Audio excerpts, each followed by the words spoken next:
My girlfriend told me she was pregnant, not knowing I can't have kids, so I had arranged to move all her stuff up behind her back. If you only read the title, I might sound like a bad guy. But I'm not. I've known I wanted to be child-free since my early teens. I watched my older cousin struggle with 3 kids under 5 while her husband worked late, and decided that wasn't the life for me. My parents were surprisingly understanding when I announced my decision at 14. They didn't oppose me, but they did say I could change my mind. Since I'm not an only child, I have an older sister and younger brother who both want a whole basketball team of kids. My parents knew they'd still get the grandchildren they dreamed about. When I was 20, I got a vasectomy. The urologist tried to talk me out of it, giving me the whole "you're so young" speech, but I was firm. I scheduled follow-up tests every year to confirm it was still effective, something my doctor said was unnecessary, but I insisted on anyway. Call me paranoid, but I've heard those horror stories about vasectomies randomly reversing themselves. When I was 22, I met Katie at a friend's housewarming party. She was the kind of beautiful that makes you walk into walls, wavy auburn hair, green eyes that crinkled when she laughed, and a smile that could power a small city. But what really got me was her sense of humor. She quoted The Princess Bride within 5 minutes of us meeting, and I was a goner. I've been open about wanting to be child-free from the very beginning. On our 3rd date, I laid it all out there: no kids, ever. She said she was on the fence about children anyway and was more focused on her career in graphic design. I remember specifically telling her about my vasectomy that night, but to be honest, we were at a brewery and had sampled quite a few IPAs, so I'm not sure if she remembers. I should have brought it up again, sober. That's on me. We were dating for a year and a half when she moved in with me. My buddies Carl and Dave helped us move her stuff, and we celebrated with pizza and beer afterward. Everything was perfect. I'm now 25, working as a software engineer, and Katie had built up an impressive freelance client list. Our life together was everything I'd hoped for. We traveled when we wanted, slept in on weekends, and had spontaneous date nights without worrying about babysitters. 2 weeks ago, I got home from work to find Katie standing in the living room with this Mona Lisa smile. The kind that makes you think she either bought you a PlayStation 5 or dented your car. She didn't say anything, just handed me a small plastic stick. A pregnancy test. With a very definitive plus sign. My brain short-circuited. First thought, this is one of those TikTok pranks she's always watching. So I played along, forcing a surprised smile and hugging her. Are you serious? We're having a baby? I asked, waiting for her to laugh and pull out her phone to show me she was recording my reaction. But the laugh never came. Instead, her eyes welled up with happy tears. Yes. I know we weren't planning this, but I'm so excited. Aren't you excited? That's when it hit me like a sledgehammer to the chest. This wasn't a prank. She was actually pregnant. And with my vasectomy, there was only one possible explanation. But I continued playing along, my software engineer brain already running multiple scenarios in the background while my face displayed the appropriate mix of shock and joy. We spent the evening looking at baby name websites and talking about turning the home office into a nursery. I even suggested we go shopping for a crib that weekend, which she enthusiastically agreed to. That night, after Katie fell asleep with her hand protectively over her still flat stomach, I got up at midnight and started sending emails. First to my boss, requesting a week of emergency personal leave. Then to my 3 best friends, Carl, Dave, and Miguel, with the subject line, "Need your help. Katie's pregnant. Not mine." I took a week off work and laid out the details for my friends, telling them to pretend they knew nothing and be prepared. Carl, who'd been cheated on by his college girlfriend, was particularly eager to help. Operation Baby Daddy Hunt was officially underway. The next morning, I left for work as usual, kissing Katie goodbye and telling her I'd pick up some prenatal vitamins on my way home. But I didn't go to work. Carl was waiting outside our apartment complex in his beat-up Honda Civic, engine running. He had a plain black cap and a nondescript hoodie ready for me. "You look like you're about to rob a convenience store," I joked weakly as I got in. "Nope, just about to catch a cheater," he replied, handing me a coffee. "It's gonna be a long day, buddy." The whole week, we followed Katie, taking shifts with Dave and Miguel. I learned that she wasn't actually working from home like she told me. Instead, she'd go to coffee shops, meet friends for lunch, friends I'd never heard of, and spend hours at the shopping mall. Part of me hoped there was some innocent explanation, maybe she was planning a surprise party for my upcoming birthday? But on day 3, she met up with a guy in the parking lot of an upscale restaurant. From our vantage point across the street, I could see them kiss before heading inside. Not a friendly pack, but the kind of kiss that makes old people say get a room. Want me to go in there and cause a scene? Carl asked, his jaw tight with anger on my behalf. I shook my head. No. I need to see this through. After lunch, they didn't part ways. Instead, they drove separate cars to the Pacific Palms Motel on the edge of town. We followed at a distance, parking where we could see the office. She went in first, then he followed 5 minutes later. They stayed for 2 hours. When the guy finally left, Carl followed him while I stayed watching Katie. She came out 30 minutes later, checked her makeup in her car mirror, and then drove to a salon where she got a blowout, something she only did for special occasions. That night, I pretended not to notice her freshly done hair. How was your day, babe? I asked, choking down bile with each word. Oh, just the usual. Client meetings, worked on that logo redesign. Nothing exciting, she lied, straight to my face. How about you? Same old code, different day, I replied, matching her lie for lie. Later, Carl texted me what he'd found out about the guy. His name was Ryan Thompson, 38, marketing executive at a pharmaceutical company. And he was married with 3 kids, twin 7-year-old boys and a 10-year-old daughter.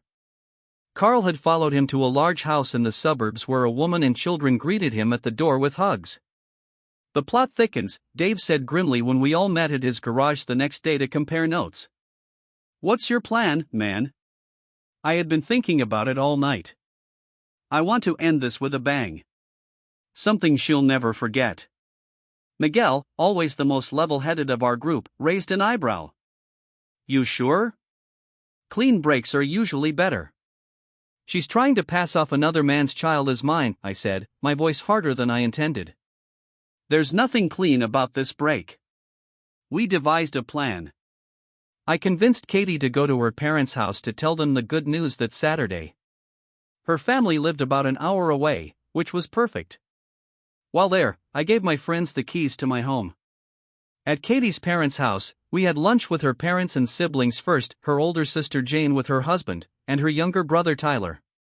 It was torture making small talk with people who had welcomed me like a son, knowing what I was about to do. After the meal, Katie cleared her throat and took my hand under the table. Mom, Dad, everyone, we have some news. She was practically glowing with excitement. I'm pregnant. You're going to be grandparents. The room erupted in cheers. Her mom cried. Her dad clapped me on the back so hard I nearly fell off my chair. Jane immediately started talking about planning a baby shower, and Tyler made some joke about me having good swimmers. If they only knew. After about half an hour of excited baby talk, my phone buzzed. It was a text from Carl, mission accomplished. Ready when you are. I excused myself, saying I had to take an important call from work.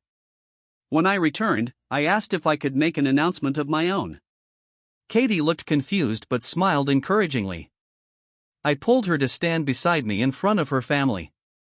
I bet they thought I was going to propose. Her mom was already reaching for a tissue. I started by telling the story of how we met, how much she meant to me, and how the last 3 years had been the happiest of my life. Katie's smile grew wider with each word. Then I took a deep breath and dropped the bomb. And that's why it hurt so much that you cheated on me and got pregnant by someone else. The room went silent. You could have heard a dust particle land. Katie's face went from confused to shocked to panicked in about 3 seconds flat. What? That's not funny, babe. Why would you joke about that? I'm not joking, I said, my voice steady despite the hurricane of emotions inside me. The moment you told me you were pregnant, I knew you had cheated. I got a vasectomy 5 years ago, and I go to checkups every year to confirm it's still effective. So if you're pregnant, you've been sleeping with someone else. Her parents were looking between us like they were watching a tennis match. Jane had her hand over her mouth. Tyler was staring at his shoes. At that moment, as if on cue, Katie's phone rang. I smiled grimly. You should answer that. It's probably Ryan Thompson. You know, the real father of your baby. I turned to her shocked family. He's the marketing executive she's been sleeping with behind my back. Works at Meridian Pharmaceuticals. Lives at 247 Oakwood Drive with his wife and 3 kids. Not sure if his wife and children are going to like that daddy got another woman pregnant, but I guess they'll find out soon enough. Katie was frozen, her phone still ringing in her hand. You should really answer that, I repeated. He probably wants to talk about you moving in with him. Though I'm guessing from his frantic tone, that's not going to happen. What happened was that my friends had loaded up everything of Katie's in a U-Haul and brought it to Ryan's home. When they called me, they were in front of his house for the final act of our plan. They rang the doorbell and asked Ryan where they could put Katie's things. Excuse me? Ryan had said, looking confused and alarmed as his wife appeared behind him. Dave handed him and his wife a manila folder with several 8x10 glossy photos of him and Katie together entering the motel, kissing in the parking lot, having lunch with their hands intertwined across the table. Miguel had turned out to be quite the amateur photographer. Carl had done the talking. Since Jake is kicking her out, she needs a place to stay. We're just here delivering her things. And since you obviously don't want the woman who was pregnant with your child to stay on the street, we assumed you would take her in. Ryan's wife had snatched the photos and flipped through them, her face crumpling with each image. She had screamed at Ryan, who then frantically called Katie, the call she was now receiving. Katie finally answered the phone, her hand shaking. She didn't even get a hello out before Ryan's voice exploded from the speaker, loud enough for everyone to hear. You told him? Are you insane? Lisa saw the pictures. She's throwing me out. You've ruined my life. I never want to see you or that thing inside you ever again. Katie's face went chalk white.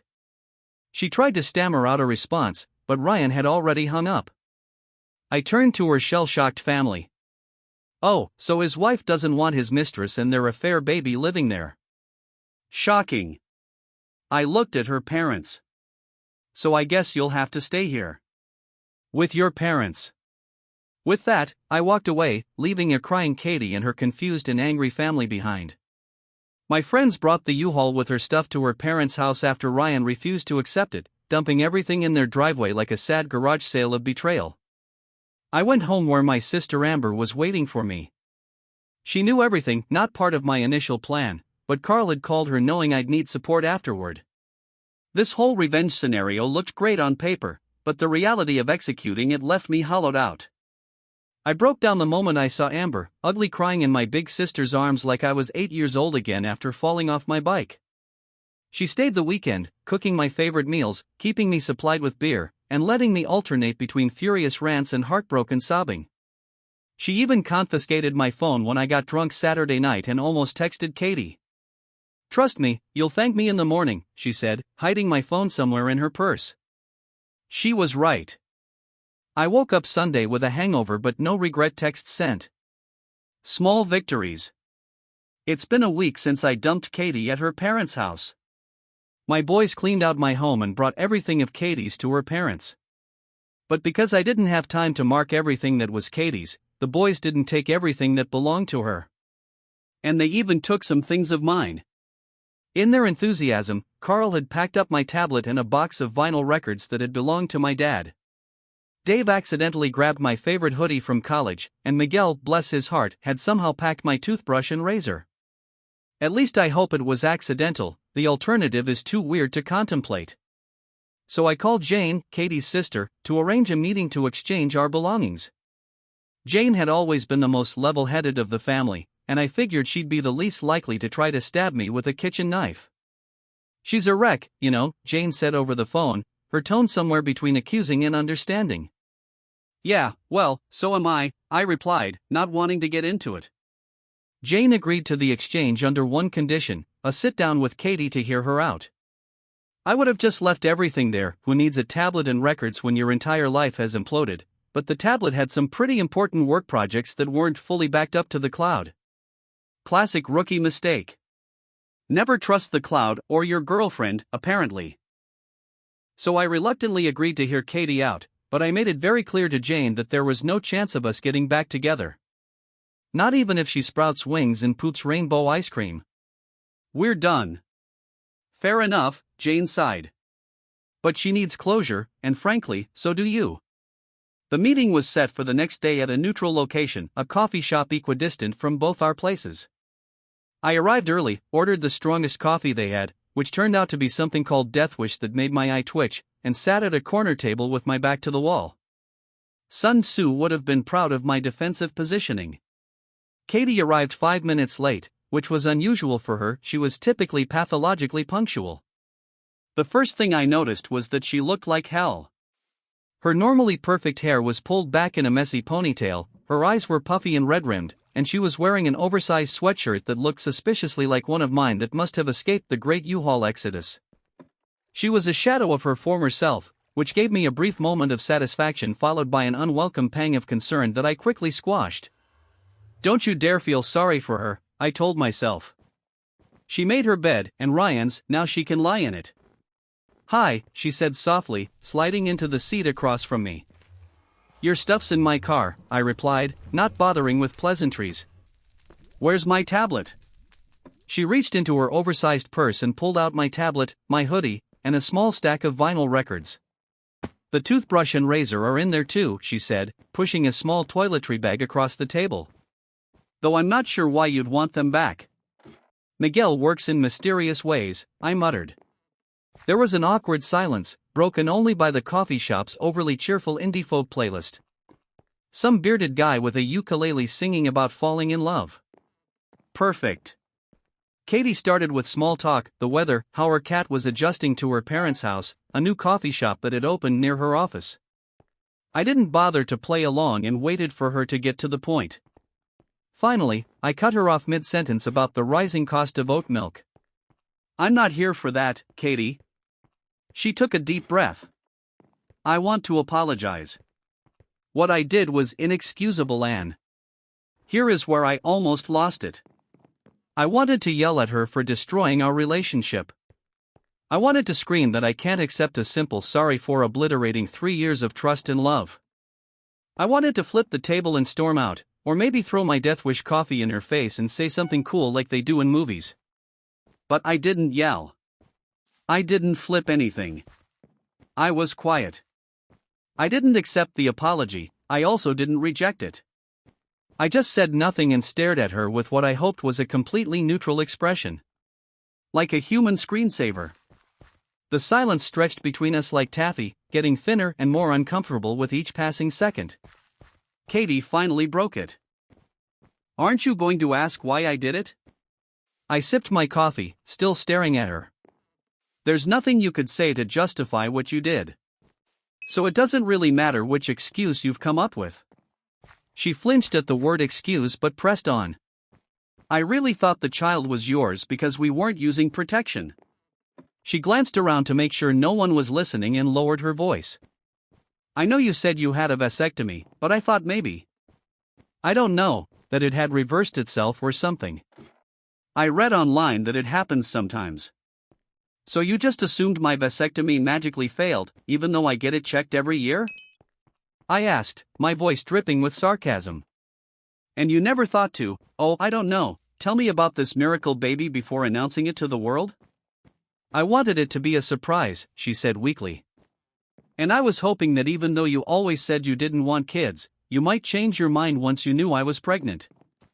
That seeing the positive test would make it real for you and you'd be happy about it. I laughed, a harsh sound that made the hipster barista glance over in concern. That's got to be the dumbest assumption I've ever heard. And you clearly didn't use any protection with your affair partner either. Katie winced at the words affair partner, as if I'd slapped her. Ryan said he'd had a vasectomy too, she whispered. Well, someone's shooting blanks, and it's definitely me, I said, immediately regretting the joke. This wasn't funny. None of this was funny. She looked down at her untouched tea. I told myself it was just physical with Ryan. That it didn't mean anything. That it wouldn't affect us. How convenient for you, I replied coldly. I know what I did was wrong, she continued. But I really believed the baby was yours. And when you seemed happy about it, I thought everything would work out.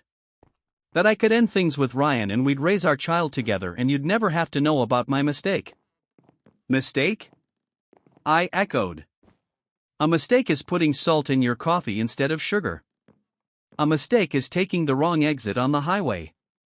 Repeatedly sleeping with a married man behind your partner's back isn't a mistake, it's a series of deliberate choices you made every single day. We sat in silence again. The ukulele guy on the speakers had been replaced by a woman singing about forgiveness. The universe has a sick sense of humor sometimes. You know what really kills me? I finally said. It's not even the cheating. It's the lying. You lied to my face every day for who knows how long. You looked me in the eyes and told me you loved me while you were sleeping with him. You were going to let me raise another man's child without ever telling me the truth. That's not love, Katie. I don't even have a word for what that is. She looked up, tears streaming down her face. I told me she was unfair of me to expose the affair to her family. I didn't have to do that. It was cruel and unnecessary. My response was instant. That's right, I didn't have to. I chose to. Just like you chose to cheat on me, just like Ryan chose to cheat on his wife. These are just the consequences of those choices. An eye for an eye leaves everyone blind, she murmured. Yeah, well, I'm already blind. Blind for not seeing what was happening right under my nose, I shot back. And speaking of blindness, how are things with Ryan? Has he seen the light and decided to leave his wife for you and the baby? I knew I was being cruel now, but I couldn't stop myself. Her silence was answer enough. That's what I thought, I said, draining the last of my coffee. Guys like that never leave their wives. They just trade in their mistresses for newer models every few years. Katie's face crumpled.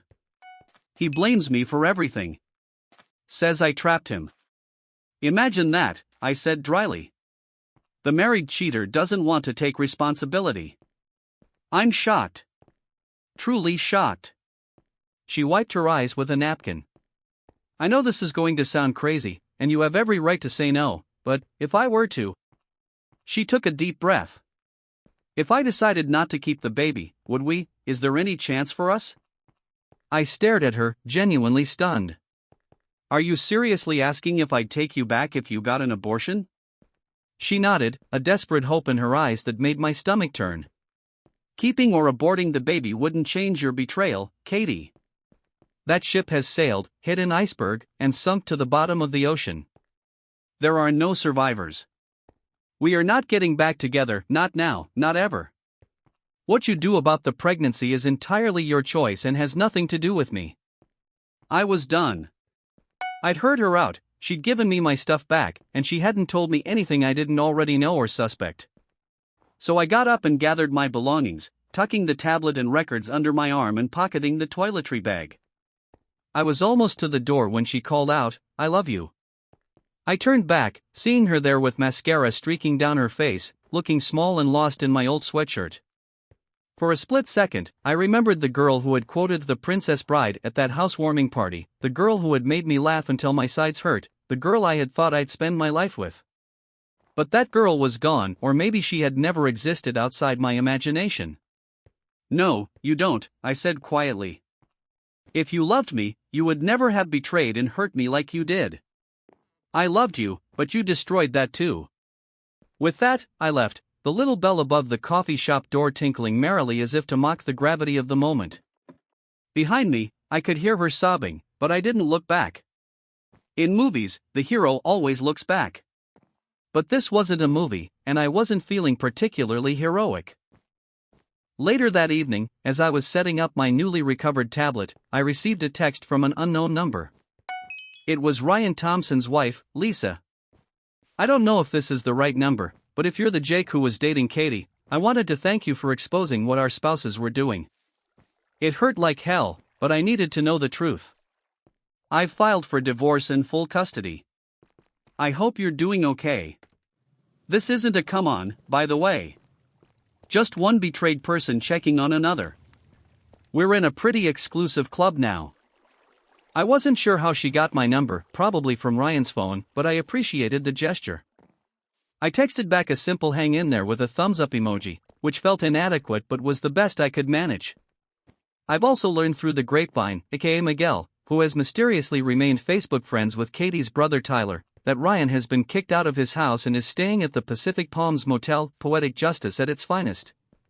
Lisa is indeed divorcing him and going for everything she can get. And apparently Ryan ended things with Katie because he blames her for ruining his life, as if he had no agency in the affair whatsoever. I don't know what Katie is going to do with the baby, but it's not my problem. My problem now is figuring out how to trust someone again after this disaster. My sister Amber says I should try therapy, and maybe she's right. All I know is that I'm not ready to date again anytime soon. Carl keeps trying to set me up with his cousin's roommate, insisting that the best way to get over someone is to get under someone else, but that's never been my style. Dave suggested we go on a road trip to clear my head, which sounds more appealing. And Miguel, ever the philosopher, told me that time heals all wounds, but whiskey helps too. For now, I'm focusing on work, reconnecting with friends I neglected during my relationship with Katie, and trying to find moments of joy in small things, like finally having the whole bed to myself, being able to watch sci-fi movies without anyone complaining, and not finding long red hairs clogging the shower drain every morning. As the great philosopher Beyoncé once said, the best revenge is your paper. So I'm throwing myself into a new project at work that could lead to a promotion. Living well is the best revenge, after all. That, and hiring your friends to dump all your cheating ex's belongings on her affair partner's front lawn. Karma's a bitch, but sometimes, so am I. And I'm okay with that.